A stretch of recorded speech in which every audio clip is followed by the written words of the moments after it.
তো বন্ধুরা দেখতে পাচ্ছ আমি এখন মাছ আনতে যাচ্ছি বাজার। দেখতে পাচ্ছ বন্ধুরা 6:30 বাজতে চললো, এখনো পর্যন্ত সন্ধে হয়নি, এখনো দিন হয়ে আছে। দেখো বন্ধুরা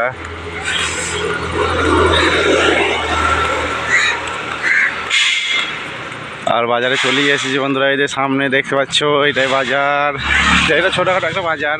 তা আমাদের রুম থেকে একটুখানি গিয়েই আসতে হয়, তো আমি হেঁটে হেঁটেই আসছি। 2-3 মিনিট লাগে বাজারে আসতে, আর মেন বাজার ওইদিকে আছে, 10 মিনিট যেতে হবে হেঁটে। তো অত দূর আর গেলাম না, চলো সামনে থেকে নিয়ে নিই। একটাই মাছের দোকান আছে এখানে, তো চলো দেখি কী মাছ পাওয়া যায়। এই বন্ধুরা মাছ, এটা আইলা মাছ, আর ওটা চুনো চানা মাছ কি আছে জানি না, নাম জানি না। এখানকার মাছ তো অন্যরকম, আর এটা কি ভোলার মতো লাগছে। তো যাই হোক নিয়ে নিলাম এগুলোই। আর দেখো দোকানি খাচ্ছে।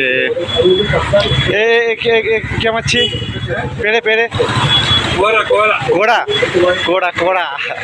তো চলো এই কোড়া মাছ নেবো, কোড়া। চলো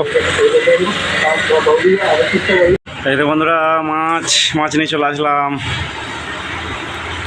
এখানে কোড়া মাছ বলে, কোড়া কোড়া, আর আমরা বাংলায় এটাকে ভোলাই বলি। কি মাছ আমিও ঠিক বলতে পারছি না, এটা ভোলার মতোই লাগছে কিন্তু ভোলা, এখানে কোড়া মাছ বলে। যাই হোক দুজনের লেগে নিয়ে আসলাম 500, অল্প করেই নিয়ে আসলাম। তো চলো রান্না হবে।